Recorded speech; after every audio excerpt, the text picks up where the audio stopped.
(2026년 7월 21일) 화요일 밤 예배를 하나님께 드립니다. 찬송가 384장입니다. 나의 갈 길 다가도록 우리 함께 찬양합니다.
아멘. 오늘 주시는 말씀은 예레미야 29장 4절에서 14절까지입니다. 우리 한 목소리로 함께 봉독합니다.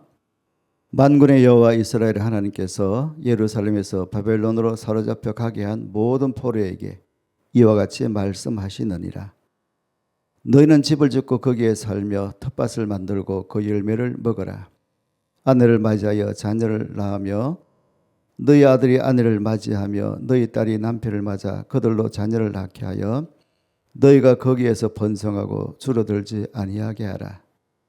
너희는 내가 사로잡혀 가게 한 그 성읍의 평안을 구하고 그를 위하여 여호와께 기도하라.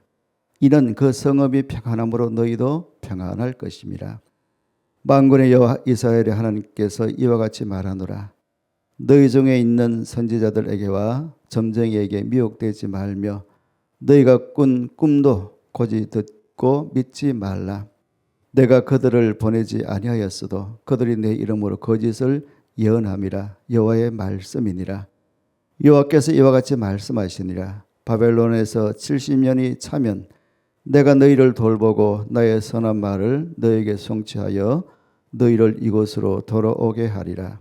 여호와의 말씀이니라. 너희를 향한 나의 생각을 내가 아나니 평안이요 재앙이 아니니라. 너희에게 미래와 희망을 주는 것이니라. 너희가 내게 부르짖으며 내게 와서 기도하면 내가 너희들의 기도를 들을 것이요 너희가 온 마음으로 나를 구하면 나를 찾을 것이요 나를 만나리라. 이것은 여호와의 말씀이니라. 나는 너희들을 만날 것이며 너희를 포로된 중에서 다시 돌아오게 하되 내가 쫓아보내었던 나라들과 모든 곳에서 모아 사로잡혀 떠났던 그곳으로 돌아오게 하리라. 이것은 여호와의 말씀이니라. 아멘. 우리 인사 나누겠습니다. 사랑합니다. 축복합니다. 오늘 예배하시는 분들 한 분 한 분 영혼이 잘 되시고 하시는 일도 범사도 잘 되시고 특별히 더위에 건강하시기를 예수님의 이름으로 축복합니다. 아멘입니다. 오늘은 읽은 말씀을 가지고 낯선 땅에서의 정체성이라는 제목으로 말씀을 나누고자 합니다. 낯선 땅에서의 정체성. 여러분 한번 생각해 보십시오. 어느 날 갑자기 내가 살던 집을 떠나야 하고 익숙한 직장을 잃고 낯선 병원 침대에 누워야 한다면 마음이 어떻겠어요? 왜 하필 납니까? 언제 이 시간이 끝납니까? 라는 질문이 저절로 나올 것입니다. 여러분, 인생에는요, 준비할 틈도 없이 우리를 낯선 땅으로 밀어넣는 일이 있습니다. 건강의 위기, 관계의 깨어짐, 사업의 실패, 자녀의 문제, 노년의 외로움이 그렇습니다. 어제까지 익숙했던 세상이 하루아침에 낯설어집니다. 오늘 본문의 유다 백성들이 바로 그런 자리에 있었어요. 그들은 전쟁에 패하여 예루살렘을 떠나 바벨론으로 끌려갔습니다. 성전도 잃었고 고향도 잃었고 자유도 잃었습니다. 자신들이 누구인지조차 흔들렸습니다. 그러나 하나님은 바벨론에 있는 그들에게 편지를 보내셨어요. 그 편지의 핵심은 이것입니다. 너희가 어디에 있든지 너희는 여전히 내 백성이다. 여러분, 그리스도인의 정체성은 편안한 환경에서 결정되지 않습니다. 하나님께 속해 있다는 사실로 결정됩니다. 믿음은 낯선 땅을 피하는 능력이 아니라 낯선 땅에서도 하나님의 백성답게 살아내는 힘이 바로 믿음이에요. 자, 생각해 보십시다. 낯선 땅에서도 오늘의 삶을 성실하게 세우십시오라는 권면입니다. 낯선 땅에서도 오늘의 삶을 성실하게 세우십시오. 하나님은 포로들에게 말씀하셨습니다. 5절입니다. 집을 짓고 거기에 살며 텃밭을 만들고 그 열매를 먹어라. 또한 자녀를 낳고 가정을 이루며 그곳에서 번성하라고 하셨습니다. 백성들이 듣고 싶었던 말씀은 아마도 곧 예루살렘으로 돌아오게 하겠다는 약속이었을 거예요. 그러나 하나님은 먼저 그곳에서 살아라라고 말씀하셨습니다. 이 말씀은 바벨론을 사랑하라는 뜻이 아닙니다. 현실을 부정하거나 삶을 포기하지 말라는 뜻입니다. 하나님의 백성은 상황이 좋아질 때까지 인생을 멈추는 사람이 아니에요. 눈물 나는 자리에서도 밥을 짓고 자녀를 돌보고 맡은 일을 감당하며 오늘의 씨앗을 심는 사람이에요. 그리스도의 정체성은 특별한 일을 할 때만 드러나는 것이 아닙니다. 아무도 알아주지 않는 일상을 믿음으로 감당할 때 드러나게 됩니다. 여러분, 우리도 어려움을 만나면 이렇게 생각합니다. 이 문제만 해결되면 다시 잘 살아야지. 건강이 회복되면 봉사해야지. 형편이 나아지면 감사해야지. 그러나 하나님은 말씀하십니다. 문제가 해결된 뒤에 살지 말고 오늘을 살아라. 몸이 아프더라도 할 수 있는 만큼 감사하십시오. 사업이 어렵더라도 정직을 지키십시오. 가정이 힘들더라도 사랑의 말을 포기하지 마십시오. 지금 있는 자리가 내 뜻과 달라도 그것이 오늘 하나님께서 맡기신 사명의 자리일 수가 있습니다. 한 농부가 큰 비로 밭을 잃었어요. 그는 한동안 아무 일도 손에 잡히지 않았습니다. 그런데 어느 날 작은 화분 하나에 상추씨를 심었습니다. 누군가가 물었습니다. 밭도 잃었는데 그것이 무슨 소용입니까? 농부가 대답했어요. 내가 아직 씨를 심을 수 있다는 사실을 잊고 싶지 않습니다. 오늘 예배드리는 성도님들, 믿음은 모든 것이 회복된 뒤에 씨를 심는 것이 아니에요. 잃어버린 가운데서도 작은 씨앗을 심는 것입니다. 오늘 드리는 기도 한 번, 따뜻한 말 한마디, 작은 순종 하나가 하나님께서 내일을 위해 심으시는 씨앗이 될 수 있다는 사실을 늘 우리는 기억하며 살아야 될 줄 믿습니다.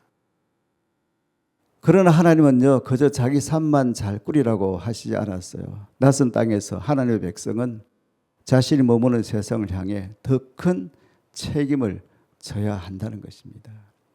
두 번째로 생각해 볼 것은 낯선 땅에 평안을 구하는 사람이 되라는 것입니다. 낯선 땅에 평안을 구하는 사람이 되라. 하나님은 말씀하셨습니다. 7절입니다. 그 성읍의 평안을 구하고 그를 위하여 여호와께 기도하라고 하셨습니다. 바벨론은 유다를 멸망시킨 원수의 나라였습니다.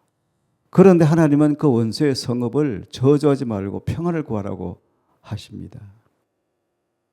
여기서 평안은 우리가 다 잘 아는 히브리어 샬롬입니다. 단순히 전쟁이 없는 상태가 아닙니다.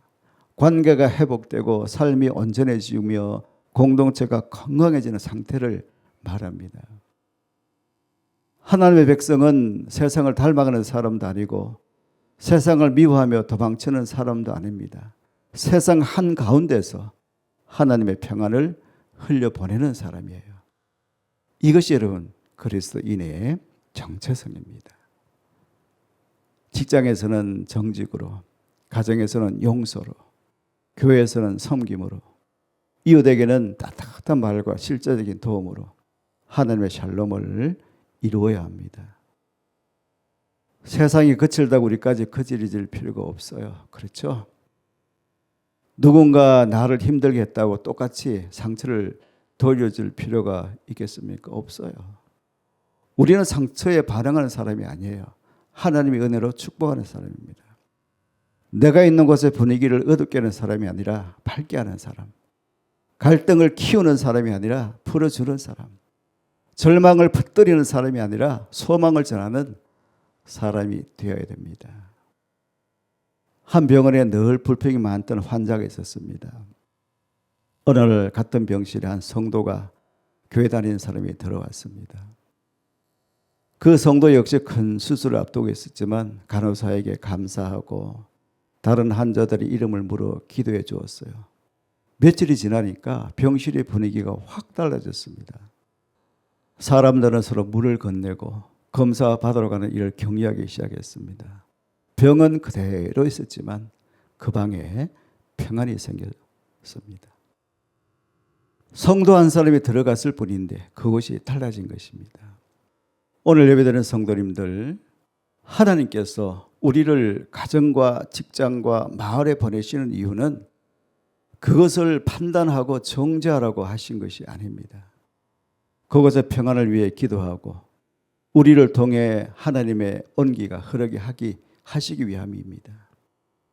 우리 때문에 함께 사는 사람이 숨을 돌리고 다시 힘을 얻고 하나님을 궁금해하게 되기를 바랍니다. 하지만 낯선 땅에서 오래 살다 보면 마음이 지쳐요. 그리고 하나님의 약속보다 눈앞의 현실이 더 크게 보입니다. 그래서 하나님은 우리의 시선을 다시 자신의 말씀과 계획으로 돌리십니다. 자, 세 번째로 생각해 보십시다. 하나님의 선한 계획을 믿고 온 마음으로 주님을 찾으라는 겁니다. 하나님의 선한 계획을 믿고 온 마음으로 주님을 찾으라.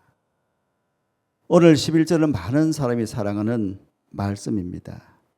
너희를 향한 나의 생각을 내가 아나니 평안이요 재앙이 아니니라. 너희에게 미래와 희망을 주는 것이니라. 여러분, 그러나 이 말씀은요, 모든 문제가 곧 끝난다는 약속이 아니에요. 하나님은 바벨론 생활이 70년 동안 이어질 것이라고 하셨습니다. 한 세대가 지나야 하는 긴 시간이었습니다. 그러므로 이 말씀은 고난이 없다는 약속이 아니라 고난 속에서도 하나님의 목적은 선하다는 약속이에요. 거짓 선지자들은 곧 모든 것이 끝날 것이라고 말했습니다. 듣기는 달콤했습니다. 그렇지만 하나님의 말씀이 아니었습니다. 하나님은 빠른 걸음보다 깊은 회복을 이루고 계셨습니다. 성전과 땅을 잃은 백성에게 장소가 아니라 하나님이 신앙의 중심임을 다시 가르치신 거예요. 바벨론은 그들의 정체성이 사라지는 곳이 아니라 하나님의 백성이라는 정체성이 새롭게 세워지는 곳이 되었습니다. 여러분, 우리 역시 현실만 보면 내 인생은 끝났다고 말하기 쉬워요. 그러나 믿음은 상황이 내리는 해석을 거절하고 하나님의 해석을 받아들이는 게 믿음이에요. 여러분, 실패가 내 이름이 아닙니다. 질병이 내 이름이 아닙니다. 사람의 평가가 여러분 내 이름이 아닙니다. 우리는 예수 그리스도 안에서 하나님의 자녀이고 하나님께서 끝까지 붙드시는 백성입니다. 무엇보다 예수님은 하늘의 영광을 떠나 이 낯선 곳에 오셨고 십자가에서 버림받은 자의 자리에 서셨습니다. 그리고 부활하심으로 우리를 하나님의 집으로 돌아오게 하셨습니다. 그러므로 그리스도인의 정체성은 환경이 아니라 그리스도와의 연합에 뿌리를 두는 것입니다. 우리는 세상 속에 살지만 세상에 속하지 않고 어디서든 하나님 나라를 보여주는 사람이에요. 어린아이가 길을 잃었다가 경찰관의 손을 붙잡았습니다. 아이가 길을 아는 것은 아니었습니다. 그러나 자신을 집으로 데려갈 사람의 손을 붙잡았기에 안심할 수 있었습니다. 여러분, 우리도 내일의 길을 다 알지 못해요. 그렇죠? 다만 길을 아시는 하나님의 손을 붙잡습니다. 하나님은 12절 13절에서 말씀하셨어요. 너희가 내게 부르짖으며 온 마음으로 나를 구하면 나를 만나리라. 여러분, 낯선 땅에서 가장 큰 은혜는 환경이 즉시 바뀌는 것이 아니라 하나님을 더 깊이 만나는 것입니다. 그러므로 힘들수록 여러분 기도를 멈추지 마십시오. 주님, 왜 제가 여기 있습니까? 라고 물어도 좋습니다. 눈물로 부르짖어도 좋습니다. 중요한 것은 하나님에게서 멀어지지 않는 겁니다. 온 마음으로 주님을 찾는 사람은 낯선 땅에서도 길을 잃지 않습니다. 하나님이 함께 계신 곳은 더 이상 버려진 땅이 아니기 때문입니다. 오늘 예배드리는 사랑하는 성도님들, 우리는 때때로 원하지 않았던 바벨론을 만납니다. 그렇죠? 그러나 그곳에서도 우리의 정체성은 변하지 않습니다. 우리는 하나님께 속한 사람이에요. 그러므로 오늘의 삶을 포기하지 말고 작은 순종을 계속하십시오. 내가 머무는 곳에 평안을 구하며 축복의 통로가 되십시오. 상황보다 하나님의 선한 계획을 믿고 온 마음으로 주님을 찾으십시오. 지금 여러분의 자리가 낯설고 두렵습니까? 모든 것이 늦었다고 느껴지시나요? 하나님은 오늘 말씀하십니다. 너희를 향한 나의 생각은 재앙이 아니라 평안이며 너희에게 미래와 희망을 주는 것이다. 여러분, 여러분의 실패보다 하나님의 은혜가 큽니다. 여러분의 상처보다 하나님의 손길이 깊습니다. 여러분의 오늘이 캄캄해도 하나님은 내일을 준비하고 계십니다. 낯선 땅에서 주저앉지 마십시오.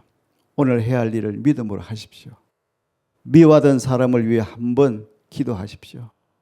가정의 따뜻한 말 한마디를 건네십시오. 그리고 하나님을 향해 다시 부르짖으십시오. 우리가 어디에 있든 하나님과 함께 있다면 그것은 사명의 땅이에요. 은혜의 땅이에요. 새로운 소망이 시작되는 땅입니다. 낯선 땅에서도 하나님 백성답게 살아가는 오늘 예배드리는 저와 여러분 다 되시기를 예수님 이름으로 축원합니다. 아멘입니다. 우리 자막을 보면서 기도하는 시간을 갖겠습니다. 낯선 자리에서도 믿음으로 오늘을 살아가게 하소서. 하나님, 어려운 현실 앞에서 삶을 포기하거나 멈추지 않게 하소서. 오늘 맡겨주신 가정과 일터와 사명을 성실하게 감당하게 하소서. 작은 순종의 씨앗을 심으며 하나님의 때를 기다리게 하소서. 우리가 머무는 곳에 하나님의 평안을 이루게 하소서. 미움과 원망을 내려놓고 나를 힘들게 한 사람을 위해 기도하게 하소서. 우리의 말과 행동을 통해 가정과 교회와 일터의 평안이 흐르게 하소서. 어디에서든 갈등을 풀고 생명을 살리는 축복의 통로가 되게 하소서. 하나님의 선한 계획을 믿고 온 마음으로 주님을 찾게 하소서. 눈앞의 상황보다 우리를 향한 하나님의 선하신 생각을 신뢰하게 하소서. 고난 중에도 기도를 멈추지 않고 온 마음으로 주님을 찾게 하소서. 우리의 낯선 땅을 하나님을 깊이 만나는 은혜의 자리로 바꾸어 주소서. 예수님의 이름으로 기도드립니다. 아멘.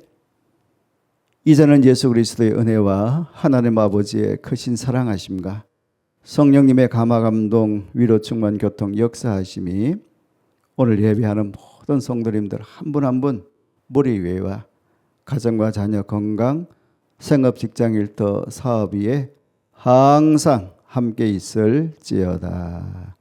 아멘.